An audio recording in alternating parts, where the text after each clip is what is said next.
उत्तराखंड के special bulletin में आपका बहुत स्वागत है। आज का दिन विजय दिवस के रूप में देश भर में मनाया जा रहा है। दरअसल 16 दिसंबर 1971 की जंग में भारतीय सेना ने पाकिस्तान को करारी शिकस्त दी थी और इसी दौरान भारत और पाकिस्तान के बीच युद्ध में भारत की सबसे बड़ी जीत हुई थी।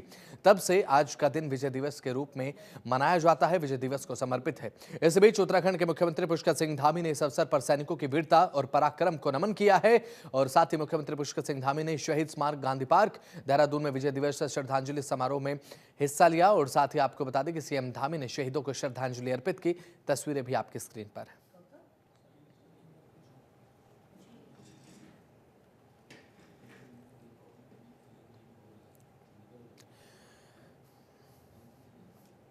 प्रदेश में सौर ऊर्जा को बढ़ावा देने के लिए पहली बार सौर कोथिक का आयोजन किया गया है। सीएम पुष्कर सिंह धामी ने सौर कोथिक का शुभारंभ किया है। सोलर वैन को हरी झंडी दिखाकर रवाना किया। 100 तक पहाड़ के कोने कोने तक वैन पहुंचेगी, जो कि लोगों को सौर ऊर्जा परियोजना और इसमें मिलने वाली सब्सिडी की जानकारी भी देगी। आपको बता दें कि सौर कोथिक में उपभोक्ता सभी जानकारी ले सकेंगे।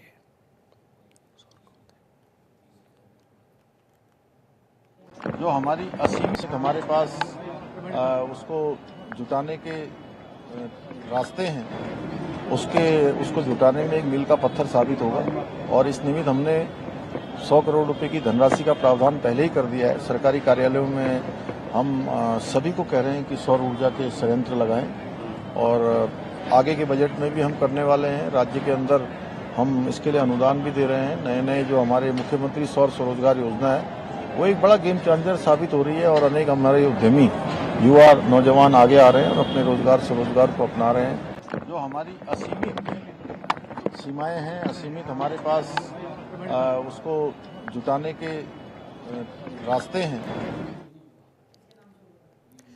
उत्तराखंड के लिए 2025 का पहला महीना ही बड़ी सौगात लाने जा रहा है। आपको बता दें कि अब 28 जनवरी से 14 फरवरी तक उत्तराखंड को 38वें राष्ट्रीय खेलों की मेजबानी करने का एक सुनहरा अवसर और मौका मिला है। इस खेल आयोजन की मेजबानी से उत्तराखंड में खेलों को बढ़ावा मिलेगा ही, तो वहीं दूसरी तरफ अगर बात कर ली जाए तो देश में भी उत्तराखंड का नाम होगा। उत्तराखंड इन खेलों में सफल आयोजन के बाद अब अलग छाप छोड़ने का भी काम करने वाला है, ताकि उत्तराखंड की एक अलग पहचान सके। राजधानी के महाराणा प्रताप स्पोर्ट कॉलेज परिसर के आइस स्केटिंग ऑडिटोरियम में 38वें राष्ट्रीय खेलों की लॉन्चिंग सेरेमनी का आयोजन हुआ।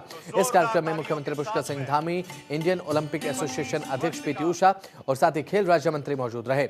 इस दौरान राष्ट्रीय खेलों का लोगो और साथ ही आपको बता दें कि मकसद और साथ ही एंथम के साथ साथ जर्सी और टैग लाइन का भी अनावरण किया गया। बान शान ले, शौर्य का प्रमाण ले, एकत्र सर्वश्रेष्ठ है मैदान में।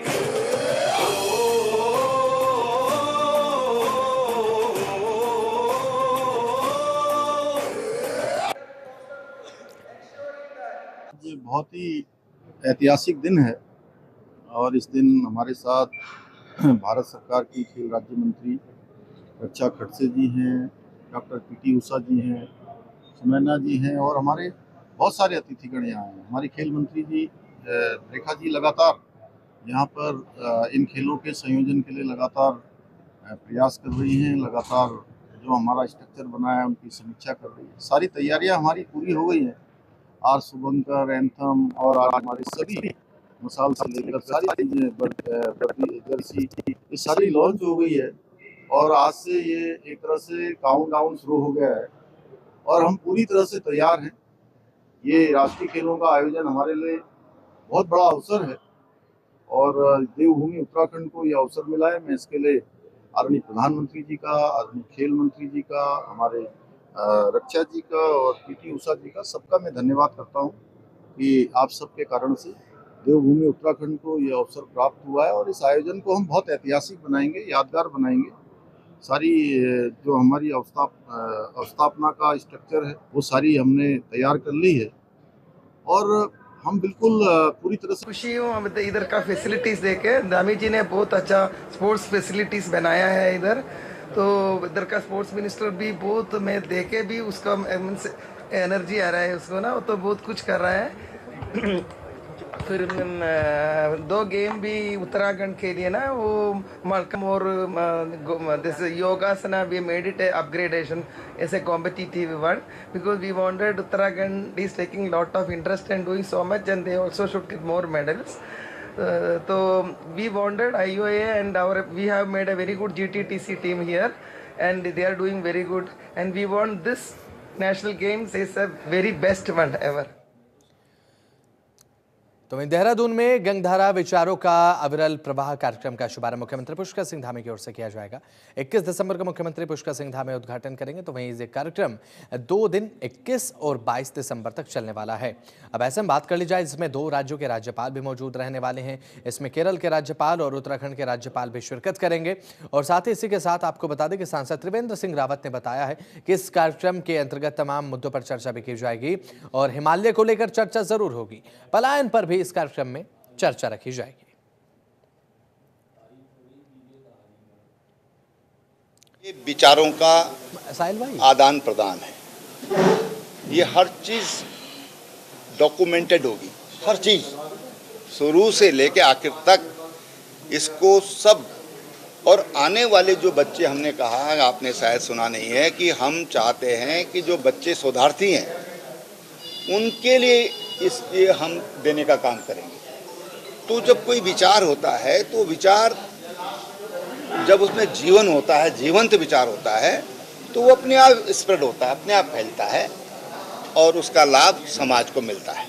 सरकारें भी चाहेंगी तो सरकार भी, हम चाहेंगे कि हम इस ढंग का ये विचार हम दें कि सरकार को लगे कि ये हमारे लिए उपयोगी है. तो सरकार भी अगर उसका उपयोग करती है तो बहुत अच्छी बात है.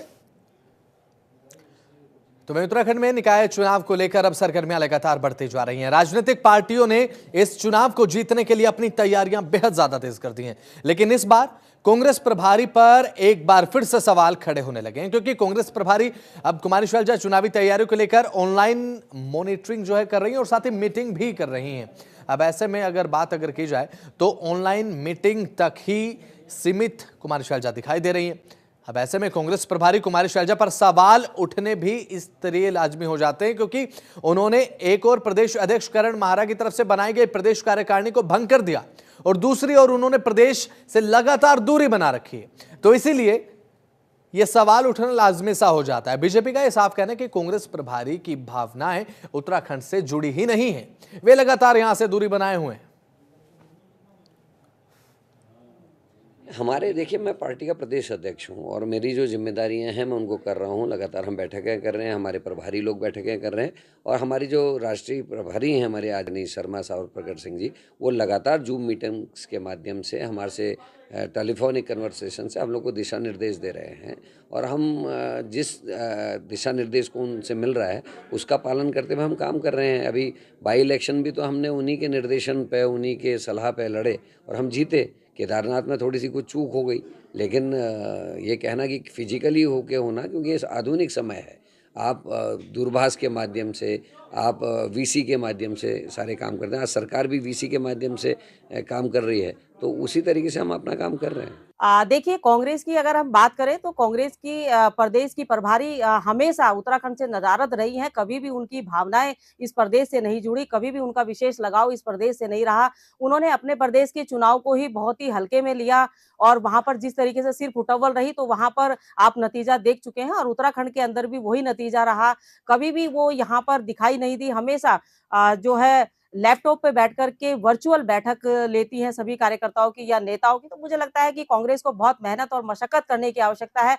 जिनका प्रभारी वहां से नदारद हो, जिनका प्रदेश का नेतृत्व जो है नेतृत्व विहीन हो, मुझे लगता है कि उनको बहुत सोचने की आवश्यकता है. और भारतीय जनता पार्टी कोई भी चुनाव हो, छोटा चुनाव हो या बड़ा चुनाव हो, उसको बहुत ही गंभीरता से लेती है. उसको चुनाव को बहुत मेहनत के साथ लड़ने का काम करती है. हमारा बड़ा नेता हो और या छोटा कार्यकर्ता हो, सभी इस चुनाव को लेकर के बहुत गंभीर है और भारतीय जनता पार्टी नगर निगम के जो चुनाव होंगे इनको जीतेगी नहीं बल्कि ऐतिहासिक परिणाम देने का काम करेगी. रही बात कांग्रेस की, तो मुझे लगता है कि कांग्रेस को और मेहनत करनी. तो इसी के साथ बढ़ते हैं खबरों में आगे। अब भारतीय युवा कांग्रेस ने अपनी प्रमुख कार्यक्रम यंग इंडिया के बोल के 5वें संस्करण के तहत राष्ट्रीय स्तर पर प्रेस कॉन्फ्रेंस आयोजित की। इस मौके पर युवा कांग्रेस ने देश के सामने खड़ी 2 गंभीर समस्याओं, बेरोजगारी में चौंकाने वाली वृद्धि और भारत के युवाओं को बर्बाद कर रही बेकाबू ड्रग तस्करी पर अपनी गहरी चिंता व्यक्त कर दी। और यंग इंडिया के बोल के तहत अगर बात कर ली जाए तो आयोजित इस कार्यक्रम यानी कि प्रेस वार्ता में प्रदेश मीडिया चेयरमैन देवेश उनियाल ने इन दोनों समस्याओं पर प्रकाश डालते हुए कहा कि बेरोजगारी और नशे के प्रसार की ये दोहरी समस्या समाज को गंभीर रूप से प्रभावित कर रही है और देश के युवाओं पर बुरा असर डाल रही है। देख ही रहे हैं कि देश में बढ़ती बेरोजगारी और जो हमारे प्रदेश में और पूरे देश में बढ़ता हुआ नशा है, उसको रोकने के लिए जो हमारे नए नवनियुक्त प्रेसिडेंट हैं श्री उदय भानु चिप जी, उनके द्वारा एक नई मुहिम चलाई गई है नौकरी दो नशा नहीं। तो उसी के साथ जो हमारा फ्लैगशिप प्रोग्राम है यंग इंडिया के बोल, आज उसके सीज़न 5 का हम यहाँ पर लॉन्च कर रहे हैं। ये पूरे देश भर में इसका जो 5th सीज़न है उसका लॉन्च हो रहा है। ये जो भी हमारे यंग प्रोफेशनल या यंग लीडर्स हैं, जो भी लोग राजनीति में रुचि रखते हैं या पब्लिक स्पीकिंग में रुचि रखते हैं, तो उनके लिए एक ऐसा प्लेटफॉर्म है कि वो अपनी आवाज़ को आगे ले जा सकें और भारतीय युवा कांग्रेस के नेशनल स्पोक्स पर्सन तक बनने की उनकी राह का जो इनिशियल स्टेप है वो यही है। तो जैसे कि नगर निकाय चुनाव के लिए अब सीटों पर आरक्षण तय कर दिया गया है। हरिद्वार नगर निगम सीट को इस बार ओबीसी महिला के लिए आरक्षित कर दिया गया है, यानी कि हरिद्वार की जनता को इस बार भी महिला मेयर को ही चुनना होगा। नगर निगम सीट ओबीसी महिला घोषित होने के बाद जहां एक तरफ लंबे समय से मेयर बनने की तैयारी कर रहे कई पुरुष नेताओं के अरमानों पर पानी फिर गया, तो वहीं दूसरी ओर राजनीतिक दलों के सामने उम्मीदवार के चयन की चुनौती बयान खड़ी हुई है। बीजेपी और कांग्रेस नेताओं का यह कहना है कि जिताऊ और लोकप्रिय कैंडिडेट का ही चयन किया जाएगा। आरक्षण जारी हुआ है मेयर सीट का, उसके भी हम उसके अनुसार जो है पार्टी अपनी रणनीति बनाने का काम कर रही है और मुझे लगता है कि पार्टी पूरी तरह से तैयार है और इस चुनौती को हम पार करेंगे और भारतीय जनता पार्टी नगर निगम में बोर्ड बनाते हुए अपनी मेयर सीट जीतने का काम करेगी। कई प्रकार के फॉर्मेट के आधार पर कई प्रकार का मूल्यांकन करने के बाद हमारा ज़मीनी स्तर पर सर्वे भी होता है। उन सब आधार पर कार्यकर्ताओं से रायशुमारी भी होगी, कार्यकर्ताओं से बातचीत भी होगी, सभी वरिष्ठ जनों से बातचीत करने के बाद प्रत्याशी का निर्णय। जो हमारे पार्टी के जो कैडर हैं उनके आवेदन आने हमारे यहाँ शुरू हो गए और जो भी पार्टी को लगेगा जिसकी लोगों में लोकप्रियता होगी, निश्चित रूप से उसको उम्मीदवार कांग्रेस बनाने का काम करेगी और कांग्रेस भाजपा सरकार से और इस नगर निगम में सवाल पूछने का काम करेगी कॉरिडोर की डीपीआर सार्वजनिक क्यों नहीं हुई। बिंदुखत्ता पूर्व सैनिक संगठन ने विजय दिवस को लेकर अब बड़े हर्षोल्लास के साथ इसे सेलिब्रेट किया, तो वहीं अब शहीद हुए देश के समस्त शहीदों को श्रद्धांजलि देते हुए शहीद स्मारक पर पूर्व सैनिकों और शहीदों की वीरांगनाओं ने शिरकत की। आपको बता दें कि इस दौरान बिंदुखत्ता और साथ ही साथ बिंदुखत्ता पूर्व सैनिक संगठन अध्यक्ष खिलाफ सिंह दानू ने यह कहा है कि विजय दिवस के अवसर पर शहीदों को श्रद्धांजलि दी।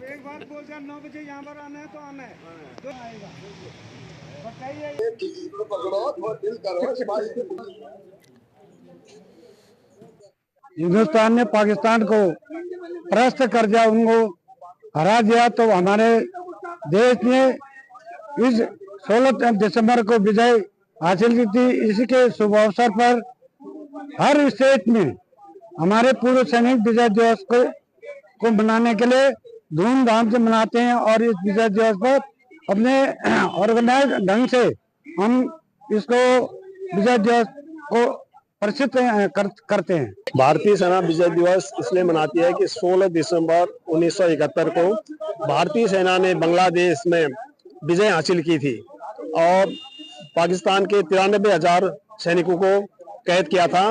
उसके उपलक्ष्य में हर वर्ष यह विजय दिवस बड़ी धूमधाम के साथ आर्मी में भी और जो रिटायरमेंट पूर्व सैनिक हैं वो भी बड़ी धूमधाम से अपने क्षेत्र में मनाते हैं। भारतीय सेना विजय दिवस इसलिए मनाती है कि 16 दिसंबर 1971 को भारतीय सेना ने बांग्लादेश में विजय हासिल की थी और पाकिस्तान के 93,000 सैनिकों को कैद किया था। उसके उपलक्ष्य में हर वर्ष यह विजय दिवस बड़ी धूमधाम के साथ आर्मी में भी और जो रिटायरमेंट पूर्व सैनिक हैं वो भी बड़ी धूमधाम से अपने क्षेत्रों में। आज पूरा देश विजय दिवस मना रहा है। यह दिन 1971 जंग के निर्णायक जीत का प्रतीक है और कैसे भारतीय सेना ने पाकिस्तानी सेना को धूल चटाई थी और ईस्ट पाकिस्तान को जुल्मों से आज़ादी दिलाई थी। इस क्रम में अल्मोड़ा छावनी परिषद स्थित शहीद स्मारक में सैनिकों के शौर्य और जज्बे को सलाम करते हुए वीर शहीद जवानों को श्रद्धांजलि अर्पित की गई। इस मौके पर वीर जवानों की वीरांगनाओं को शाल उड़ाकर सम्मानित भी किया गया। बड़ी फेमस आज ये बड़ा गौरवशाली क्षण है कि मधुमती उसमें भाग लिया। आज हम विजय दिवस मना रहे हैं और ये 16 दिसंबर 1971 को उनकी बटालियन को हमारे वीर सैनिकों ने, हमारे सैनिकों ने जो पाकिस्तान पे 14 दिन तक पाकिस्तान और भारत का युद्ध चला और उसमें विजय प्राप्त करी और पाकिस्तान के 2 टुकड़े करे। विजय दिवस है और देश के गौरव का आज पर्व है। हमारे शहीदों को श्रद्धांजलि देने का जो है पर्व है और आज के दिन बांग्लादेश का निर्माण हुआ था और पाकिस्तान को हमारी सेनाओं ने हराया था। विश्व इतिहास में अनुपम दिवस है और हम अपने सैनिकों को आज बधाई देते हैं और जो हमारे सैनिक शहीद हुए उनको श्रद्धांजलि देते हैं। विजय दिवस है और देश के गौरव। तो वहीं रुड़की के लाल कुर्ती में कई साल पुराना पार्क तोड़ने से स्थानीय लोगों में रोष दिखाई दिया। दर्जनों लोगों ने पार्क की जगह पर पहुंचकर पार्क तोड़ने का विरोध करते हुए छावनी परिषद के खिलाफ जमकर नारेबाजी की और पार्क की जगह पर कमर्शियल दुकानें बनाने का आरोप लगाते हुए दोबारा पार्क बनाने की मांग की है। आपको हम बता दें कि सैकड़ों यहाँ पर साल पुराना ये पार्क बताया जाता है। सैकड़ों साल पुराना ये पार्क है जिसमें बच्चों के झूलने के लिए झूले और बुजुर्गों के बैठने के लिए बेंच भी डाली हुई थी। साथ ही साथ अब छायादार पेड़ भी यहां पर लगाए गए थे। अब ऐसे में स्थानीय लोगों ने आरोप लगाते हुए कहा कि छावनी परिषद के द्वारा बिना किसी को अवगत कराए सैकड़ों साल पुराने पार्क को ध्वस्त कर झूलों को हटा दिया गया और पेड़ों को भी काट दिया गया। ये यहाँ ऐसा सुना है कि दुकानें बनाएंगे कमर्शियल पर्पस पर। ये पार्क तो भाई साहब मेरे 62 साल उम्र हो गई जब मैंने होश संभाला। ये पार्क था, यहाँ बीच में फुहारा था। इसे फुहारे के नाम से आज भी कहते हैं। रिक्शे वाले को कहते हैं कहाँ उतरना है, फुहारे पे उतरना है। तो ये पार्क तो मेरे पैदाइश से पहले का है। नहीं, ये पार्क उजाड़ना तो गलत है। देखो मैं सुबह जब मॉर्निंग वॉक को निकलता हूँ तो यहाँ बहुत सारे बच्चे वर्जिश करते हैं जो फौज में भर्ती होने वाले हैं और भी कई लोग यहाँ पर अपना सुबह वर्जिश वगैरह करते हैं। तो ये पार्क तो नहीं तोड़ा जाना चाहिए। कहीं और किसी जगह पर बना सकते हैं दुकान। पार्क तो कहीं पर भी कंपलसरी होता है किसी भी कॉलोनी के लिए। हम यहीं का निवासी हूँ मैं। हमारे पूर्वज यहाँ से 200 साल से रह रहे हैं स्थायी रूप से, जब से ये कैंट बना है, जब से अंग्रेज आए हैं यहाँ। इससे पहले ये 100 साल पुराना पार्क था कम से कम। हमारी होश से भी हो सकता है हमारे बाप दादा भी इसी के अंदर खेले हों, इतना तो हम नहीं कह सकते। लेकिन क्या है, कुछ अधिकारी या किसकी मिली भगत से ये कैंट इसे पार्क को डिमोलाइज करके यहाँ दुकानों का प्रोसीजर बनाया जा रहा है जो कि अनऑथराइज है। ठीक है ना। इसकी ना इन्फॉर्मेशन कोई है लाल कुर्ती वासु को है ना कुछ है कि यहाँ क्या हो रहा है क्या नहीं हो रहा। अभी हम इसका संज्ञान हमारे पे भी नहीं है। इसका जवाब कैंट बोर्ड देगा। जो हमारे लोग यहाँ कल लादिए कुछ मिलने भी गए थे जिन्हें के वो इन्हें मिलने नहीं दिया गया कि सीओ नहीं। तो चलिए फिलहाल उत्तराखंड के इस खास बुलेटिन में इतना ही। आप देखते रहे जनतंत्र टीवी। नमस्कार।